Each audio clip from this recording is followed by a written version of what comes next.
وَرَفَعْنَا لَكَ ذِكْرَكَ۔ تمام دوست محبت اور خلوص کے ساتھ جھوم جھوم کر حضور نبی پاک صلی اللہ علیہ وآلہ وسلم کی ذات مبارکہ پہ درود شریف پڑھیں۔ شریعت کا ایک مسئلہ ہے کہ عمر میں ایک بار درود شریف پڑھنا فرض ہے، یعنی عمر چاہے 40 سال کی ہو، 50 سال کی ہو، 60 سال کی ہو، عمر زندگی کے اندر ایک بار درود شریف پڑھنا فرض ہے، اور ہر جلسہ یا وہ ذکر کی محفل اس میں درود شریف پڑھنا واجب ہے، خواہ خود نام اقدس لے یا دوسرے سے سنے، چاہے وہ بندہ حضور کا نام خود لے یا چاہے وہ بندہ کسی اس مجلس میں بیٹھا ہو، محفل ہو یا جمعہ شریف ہو جیسے، جہاں حضور صلی اللہ علیہ وآلہ وسلم کا نام لیا جائے، وہاں فوراً درود شریف پڑھنا چاہیے۔ درود شریف پڑھنا واجب ہے، اور اگر ایک مجلس میں 100 بار ذکر آئے تو ہر بار درود شریف پڑھنا چاہیے۔ اور ہمیں یہ بھی بتا دیا شریعت نے کہ حضور کا نام چاہے ایک بار لیا جائے، چاہے 2 بار لیا جائے، چاہے 50 بار لیا جائے، چاہے 100 بار لیا جائے، آپ نے بار بار درود شریف پڑھنا ہے۔ صلی اللہ علیہ حبیبہ سیدنا و مولانا محمد و آلہ و صحابہ وبارک وسلم۔ اور در مختار میں ہے کہ اگر نام اقدس لیا یا سنا اور درود شریف اس وقت نہ پڑھ سکا تو کسی اور دوسرے وقت میں اس کے بدلے کا پڑھ لے۔ یعنی در مختار میں یہ لکھا ہے کہ کوئی اکثر ایسے موقع ہوتے ہیں جہاں آپ درود پاک نہیں پڑھ پاتے، بھول جاتے ہو، یا آپ ناپاک ہو، آپ نہیں پڑھتے، یا کچھ لوگ ہیں جو باوضو پڑھتے ہیں، آپ نہیں پڑھ پاتے، لیکن اگر آپ نے حضور کا نام سنا ہے تو آپ پر واجب ہے کہ آپ کو جب موقع ملے بعد میں کبھی بھی، چاہے 2 دن بعد ہی مل جائے، فوراً درود پاک پڑھیں۔ الصلاۃ والسلام علیک یا سیدی یا رسول اللہ وعلی آلک و صحابک یا سیدی یا حبیب اللہ۔ کیوں؟ کیونکہ ترمذی شریف میں ہے، حضرت عبداللہ بن مسعود رضی اللہ تعالی عنہ فرماتے ہیں کہ حضور صلی اللہ علیہ وآلہ وسلم نے فرمایا کہ اس کی ناک خاک میں ملے جس کے سامنے میرا ذکر ہو اور وہ مجھ پر درود نہ بھیجے۔ یہ حضور کا فرمانے والی شان ہے۔ آپ نے یہ فرمایا کہ اگر میرا ذکر کسی کے سامنے ہو اور وہ نہ لے تو حضور نے فرمایا اس کی ناک خاک میں آلود ہو۔ پھر حضور نے فرمایا کہ اور اس کی ناک خاک میں ملے جس کو رمضان کا مہینہ ملا آیا اور اس کی مغفرت سے پہلے ہی وہ چلا گیا، یعنی جس شخص نے رمضان کا مہینہ پایا اور اس میں اپنی مغفرت نہیں کروا سکا، اس کی بھی ناک خاک میں آلود ہو۔ اور تیسرا حضور نے فرمایا وہ شخص جس نے ماں باپ دونوں یا ایک کو ان کے بڑھاپے میں پایا اور انہوں نے اس بچے نے ان سے جنت نہ لے سکا، یعنی ماں باپ کی خدمت ہی نہیں کرتا تھا، بدبخت بیٹا تھا کہ ماں باپ سے بدتمیزی کرتا تھا اور ماں باپ سے گستاخی کرتا تھا، حضور نے فرمایا اس شخص کی بھی ناک خاک میں آلود ہو جس کو ماں باپ کا بڑھاپا نصیب ہو جائے، چاہے دونوں کا یا کسی ایک کا، اور وہ اپنے ماں باپ کی خدمت نہ کر سکے، ان سے جنت نہ لے سکے، تو پھر اس نے کیا کیا؟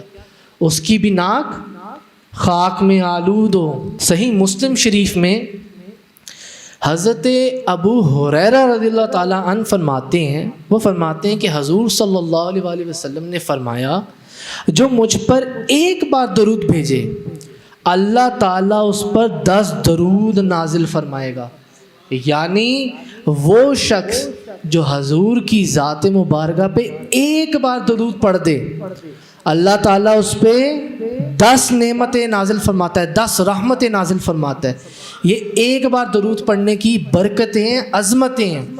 اسی طرح نسائی شریف میں لکھا ہے، حضرت انس اس کو روایت فرماتے ہیں، حضرت انس رضی اللہ تعالیٰ عنہ فرماتے ہیں کہ جو حضور نے فرمایا جو مجھ پر ایک بار درود بھیجے اللہ تعالیٰ اس پر 10 درود نازل فرمائے اور اس کے ساتھ ساتھ 10 خطائیں بھی معاف فرمائے، اور ساتھ ساتھ اس کے 10 ایک نہیں 2 نہیں 3 نہیں 10 درجے بلند کرے، یعنی ایک بار درود پڑھنے کا 10 رحمتیں بھی اللہ تعالیٰ کی مل گئیں، صرف ایک بار پڑھنے سے 10 رحمتیں نازل ہو گئیں اللہ کی ایک رحمت مل جائے تو وہ بڑی بات ہوتی ہے۔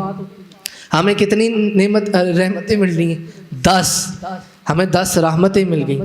اللہ تعالیٰ ہماری 10 خطائیں معاف فرماتا ہے ایک بار درود پڑھنے سے، ایک نہیں معاف فرما رہا، 2 نہیں معاف فرما رہا، 3 نہیں 10 خطائیں معاف فرما رہا ہے۔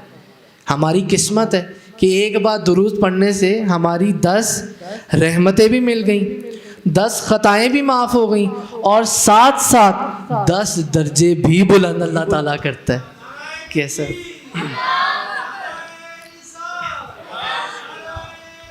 یا رسول اللہ۔ اسی طرح امام احمد بن حنبل فرماتے ہیں، حضرت عبداللہ بن عمر رضی اللہ تعالی عنہما سے یہ روایت ہے، وہ فرماتے ہیں کہ جو نبی پاک صلی اللہ علیہ وآلہ وسلم پر ایک بار درود بھیجے، اللہ تعالیٰ اور اس کے فرشتے اس کے اوپر 70 بار درود بھیجتے ہیں۔ یعنی درود پڑھنے کی برکت یہ ہے کہ اللہ تعالیٰ 70 رحمتیں اپنی نازل فرما رہے ہیں، اور ساتھ ساتھ فرشتے دعا فرماتے ہیں اس کے لیے 70 بار کی جس کی دعا ہوتی ہے، رحمت کی دعا ہوتی ہے، فرشتے کرتے ہیں۔ یہ وہ درود کی برکتیں ہیں۔ صدائیں درودوں کی آتی رہیں گی، سن کے میرا دل شاد ہوتا رہے گا۔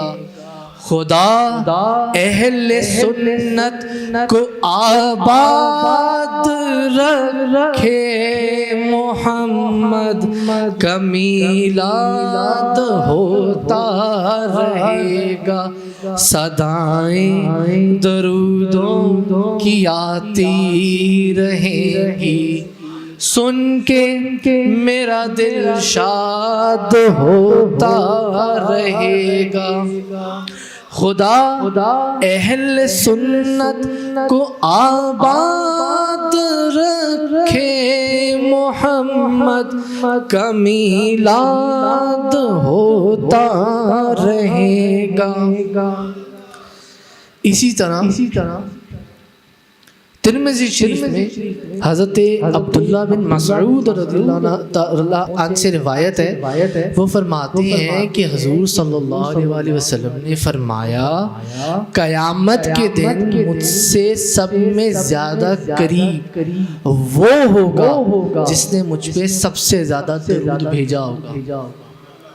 یعنی حضور نے ایک اور بشارت دے دی، حضور نے بشارت دے دی، مبارکباد دے دی ہمیں کہ اگر تم درود پڑھو گے اور سب سے زیادہ درود پڑھو گے تو قیامت کے دن تم میرے ساتھ میرے ٹھکانے پر موجود ہوگے، میرے قرب میں موجود ہوگے۔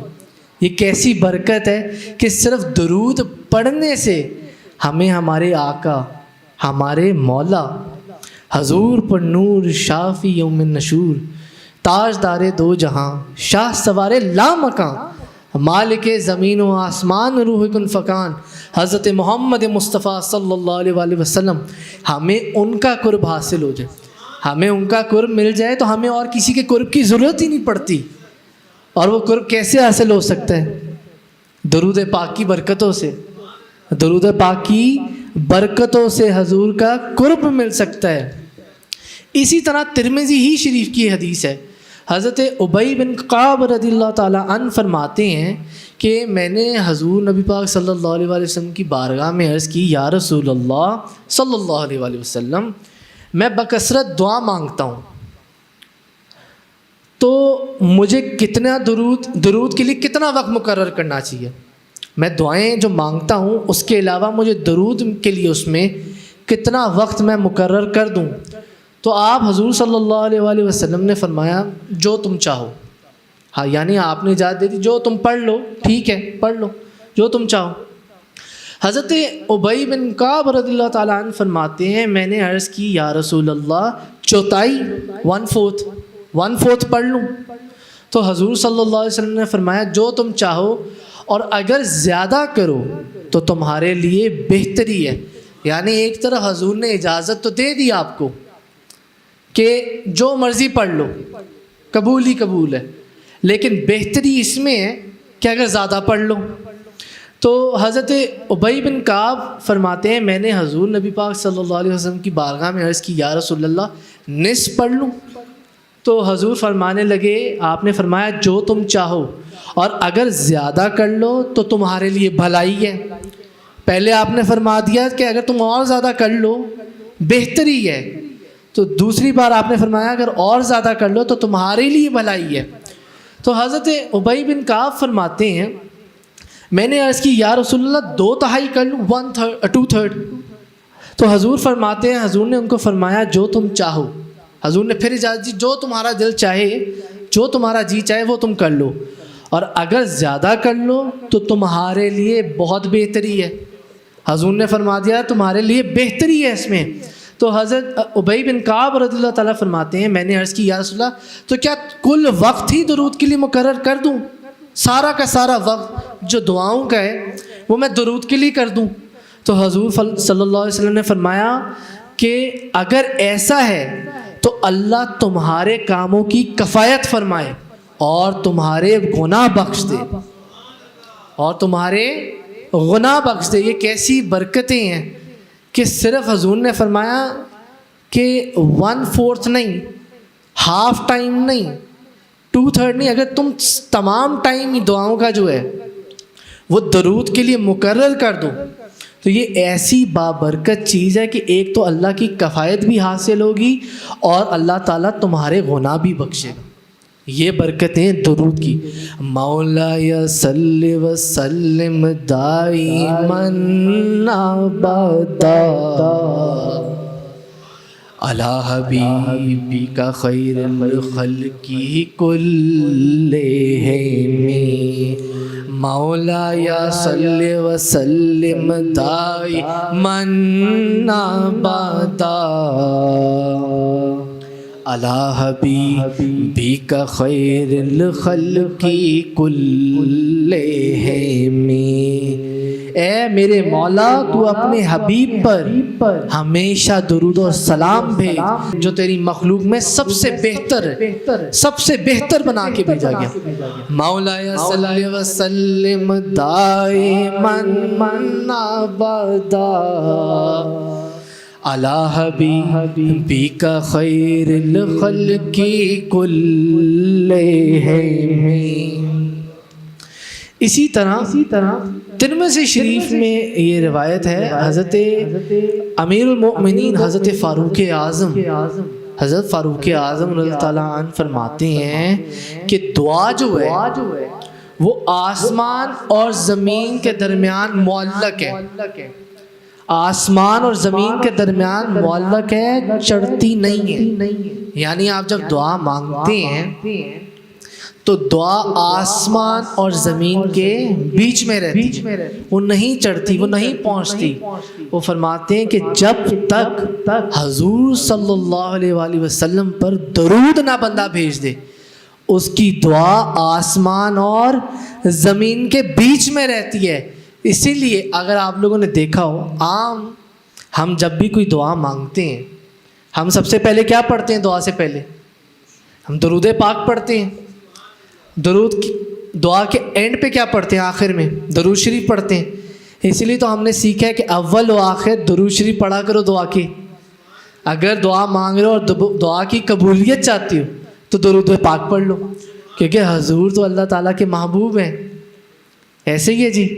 تو اگر درود دعا کے شروع میں پڑھ لے گا بندہ تو اس کی دعا آسمان اور زمین کے بیچ میں نہیں رہے گی، وہ قبول ہی قبول ہوگی انشاءاللہ.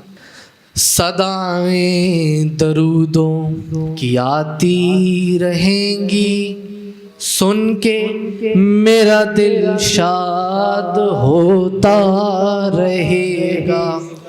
خدا اہل سنت کو آباد رکھے محمد کا میلاد ہوتا رہے گا، صدائیں درودوں کی آتی رہیں گی، سن کے میرا دل شاد ہوتا رہے گا۔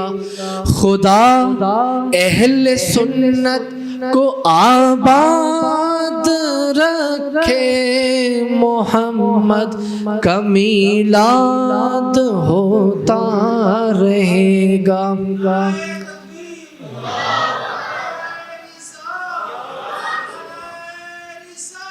یا رسول اللہ، یا رسول اللہ۔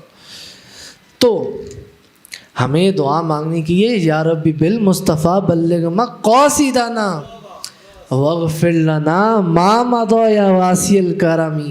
اے ہمارے رب، محمد مصطفیٰ صلی اللہ علیہ وآلہ وسلم کے وسیلے سے ہماری مرادیں پوری فرما، اور اے وسیع کرم کرنے والے ہمارے پچھلے گناہوں کو معاف فرما۔